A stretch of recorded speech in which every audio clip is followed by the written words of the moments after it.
Wala na yan.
NC officials, members of Indian Parliament, and friends of India joining us virtually.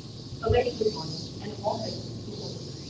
Today, we are gathered here to mark our country's 74th independence day. It was on this day 73 years ago, India awoke to its freedom. Without further ado, I request the ambassador to voice the national flag, followed by the national anthem.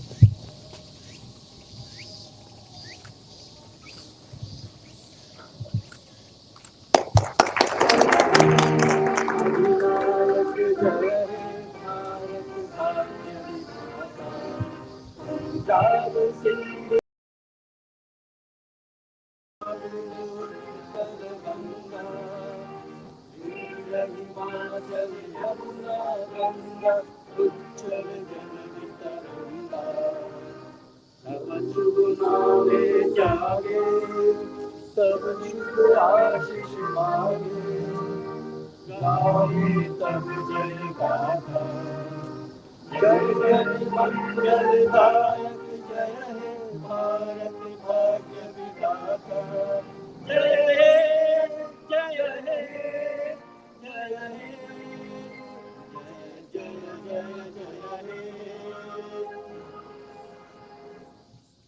Bharat माता की जय भारत माता की जय भारत माता की जय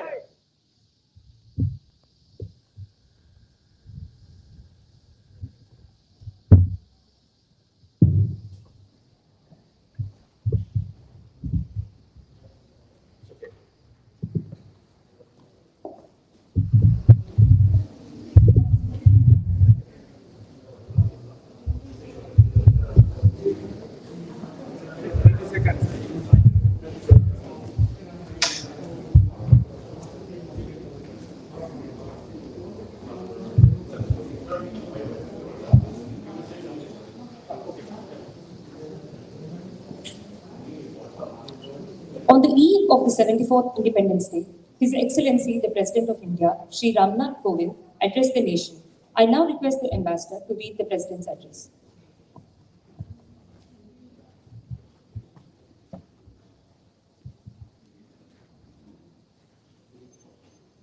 Friends, ladies and gentlemen, a very happy Independence Day to all of you. Yesterday in the evening, Honorable President of India had read out an address to the nation, which is already in the public domain. So I'll pick up some of its excerpts which are more relevant to this audience and try to thread them in both in Hindi and in English. मेरे प्यारे देशवासियों, नमस्कार.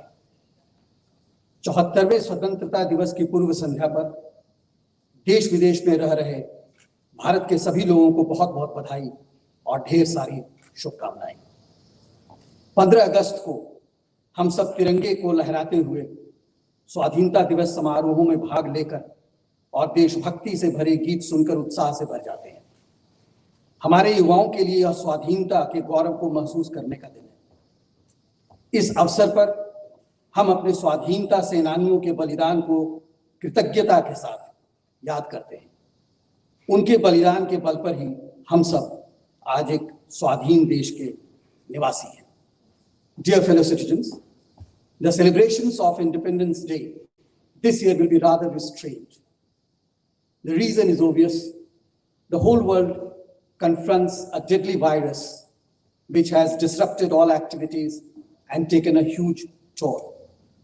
It has altered the world we lived in before the pandemic.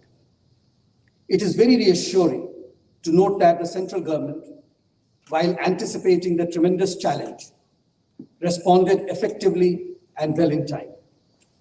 For a country so vast and diverse with high population density, meeting this challenge requires superhuman efforts. All state governments took measures in accordance with local circumstances. People also supported wholeheartedly. With our committed efforts, we have succeeded in containing the magnitude of the pandemic and saving a large number of lives. This is worth emulating by the wider world. राष्ट्र उन सभी डॉक्टरों, नर्सों तथा अन्य स्वास्थ्य कर्मियों का ऋणी है जो कोरोना वायरस के खिलाफ इस लड़ाई में अग्रिम पंक्ति में योद्धा रहे हैं। दुर्भाग्यवश उनमें से अनेक योद्धाओं ने इस महामारी का मुकाबला करते हुए अपने जीवन का बलिदान दिया है। यह हमारे राष्ट्र के आदर्श सेवा योद्धा है। इन कोरोना योद्धाओं की जितनी भी सराहना की जाए वह कम है। ये सभी योद्धा अपने कर्तव्य की सीमाओं से ऊपर उठकर लोगों की जान बचाते हैं और आवश्यक सेवाओं की उपलब्धता सुनिश्चित करते हैं। ऐसे डॉक्टर, स्वास्थ्यकर्मी, आपदा प्रबंधन दलों के सदस्य, पुलिसकर्मी, सफाई कर्मचारी, समाज सेवी संगठन और उदार नागरिक अपने साहस तथा निस्वार्थ सेवा के प्रेरक उदाहरण प्रस्तुत कर रहे हैं। जब गांव और नगर में कामकाज रुक जाता है और सड़कें सुनसान हो जाती हैं, तब अपने अथक परिश्रम से ये कोरोना योद्धा सुनिश्चित करते हैं कि लोगों को स्वास्थ्य सेवाओं और राहत, पानी और बिजली, परिवहन और संचार सुविधा, दूध और सब्जी, भोजन और किराने का सामान, दवा और अन्य आवश्यक सुविधाओं से वंचित न होना पड़े। वे अपने जान को भारी जोखिम में डालते हैं ताकि हम सब इस महामारी से सुरक्षित रहें और हमारा जीवन तथा आजीविका दोनों चलती रहे। Amid this crisis, Cyclone Amphan hit us in West Bengal and Odisha. Concerned response of disaster management teams, central and state agencies, and alert citizens helped minimize loss of life. Floods have been disrupting lives of our people in the northeast and eastern states. Amid such onslaughts of disasters, it is gratifying to see all sections of society coming together to help those in distress. Dear fellow citizens, the poor and daily wage earners are the worst hit by the pandemic. In order to support them through this phase of crisis, virus containment efforts have been supplemented by welfare interventions. By introducing Pradhan Mantri Garib Kalyan Yojana, the government has enabled crores of people to earn their livelihood and mitigate the impact of job loss, dislocation, and disruption caused by pandemic.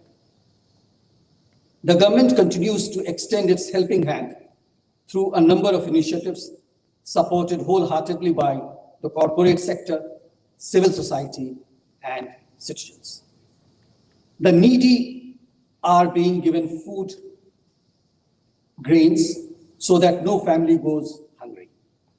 The largest free food distribution program in the world has been extended till the end of November 2020 to provide succor to about 80 crore people every month. In order to ensure that migratory ration card holders get ration anywhere in the country, all states are being brought under the coverage of One Nation, One Ration Card scheme. Committed to taking care of our people stranded anywhere in the world, the government has brought back more than 10 lakh Indians under the Vande Bharat mission. Indian Railways has been operating train services in these challenging circumstances to facilitate travel and transport of people and goods. Confident of our strengths, we reached out to help other countries in their fight against COVID-19. In responding to calls from countries for supply of medicines, India has once again shown that it stands by the global community in times of distress. We have been at the forefront in evolving regional and global strategies for an effective response to the pandemic. The overwhelming support India got at the elections for the non-permanent seat of the United Nations Security Council is testimony to the goodwill we enjoy internationally.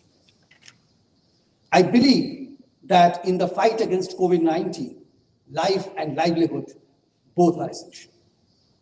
We have looked at the current crisis as an opportunity to initiate reforms to revitalize the economy for the benefit of all, especially farmers and small entrepreneurs. Landmark reforms have been introduced in agriculture sector. Now farmers can have barrier-free trade and get best prices for their produce anywhere in the country. The Essential Commodities Act has been amended to remove certain regulatory restrictions on farmers. This will help raise farmers' income. मेरे प्यारे देशवासियों, वर्ष 2020 में हम सब ने कई महत्वपूर्ण सबक सीखे हैं। एक अदृश्य वायरस ने इस मिथक को तोड़ दिया है कि प्रकृति मनुष्य के अधीन है। मेरा मानना है कि सही राह पर चलकर ही हमें इस पर आगे बढ़ना होगा। The second lesson is that we are all equal before Mother Nature, and we primarily depend on our fellow residents for survival and growth. Coronavirus does not recognize any artificial divisions created by human society. This reinforces the belief that we need to rise above all man-made differences, prejudices, and barriers. Compassion and mutual help have been adopted as basic values by the people of India. We need to further strengthen this virtue in our conduct. Only then we can create a better future for all of us. तीसरा सबक स्वास्थ्य सेवा को और मजबूत करने से जुड़ा है। सार्वजनिक अस्पतालों और प्रयोगशालाओं ने कोविड-19 का सामना करने में अग्रणी भूमिका निभाई है। सार्वजनिक स्वास्थ्य सेवाओं के कारण गरीबों के लिए इस महामारी का सामना करना संभव हो पाया है। इसलिए इस सार्वजनिक स्वास्थ्य सुविधाओं को और अधिक विस्तृत व सुदृढ़ बनाना होगा। The fourth lesson relates to science and technology. The pandemic has highlighted the need to accelerate developments in science and technology. During the lockdown and subsequent unlocking, information and communication technology has emerged as an effective tool for governance, education, business, office work, and social connect. It has helped meet the twin objectives of saving lives and resumption of activities. With the view to providing futuristic education to our children and youth, the central government has decided to implement the National Education Policy. I am confident that with the implementation of this policy, a new quality education system will be developed, and this will transform the future challenges into opportunities, paving the way for a new India. Our youth will be able to freely choose their subjects according to their interests and talents. They would have an opportunity to realize their potential. Our future generations will not only be able to get employment on the strength of such abilities, but will also create employment opportunities for others. The National Education Policy spells a long-term vision with far-reaching impact. It will strengthen the culture of inclusion, innovation, and institution in the sphere of education. Imparting education in the mother tongue has been given emphasis in order to help young minds grow spontaneously. This will strengthen Indian languages as well as the unity of the country. Youth empowerment is essential for building a strong nation. The national education policy is a right step in this direction. केवल 10 दिन पहले अयोध्या में श्री राम जन्मभूमि पर मंदिर निर्माण का शुभारंभ हुआ है और देशवासियों को गौरव की अनुभूति हुई। देशवासियों ने लंबे समय तक धैर्य और संयम का परिचय दिया और देश की न्याय व्यवस्था में सदैव आस्था बनाए रखी। श्री राम जन्मभूमि से संबंधित न्यायिक प्रकरण को भी समुचित न्याय प्रक्रिया के अंतर्गत सुलझाया गया। सभी पक्षों और देशवासियों ने उच्चतम न्यायालय के निर्णय को पूर्ण सम्मान के साथ स्वीकार किया और शांति, अहिंसा, प्रेम और सौहार्द के अपने जीवन मूल्यों को विश्व के साथ स्वीकार किया और शांति, अहिंसा, प्रेम और सौहार्द के अपने जीवन मूल्यों को विश्व के समक्ष पुनः प्रस्तुत किया। इसके लिए मैं देशवासियों को बधाई देता हूं। We have a lot to offer to the global community, especially for intellectual and spiritual enrichment and promotion of world peace. With this spirit, I offer a prayer for the well-being of one and all. Sarve bhavantu sukhinah, sarve santu niramayah, sarve bhadrani pashyantu, ma kaschit dukbhava bhavet. It means may all be happy, may all be free from illness, may all see what is auspicious, may no one come to grief. The message of this prayer for universal well-being is India's unique gift to humanity. I once again congratulate you on the eve of 74th Independence Day.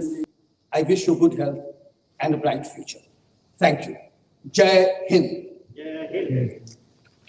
Thank you very much, colleagues.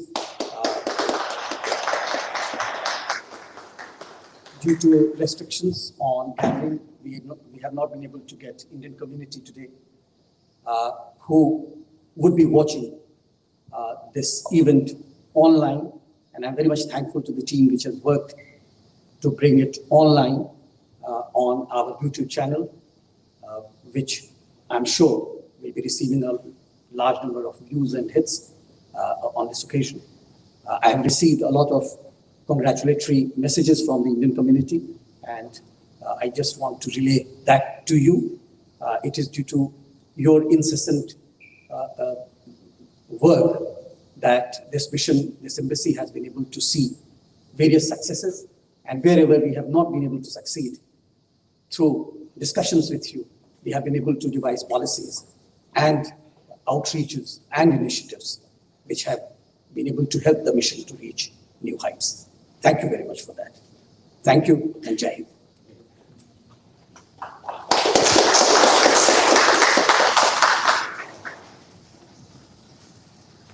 Thank you, sir, for those inspiring words. That brings us to the end of today's celebration.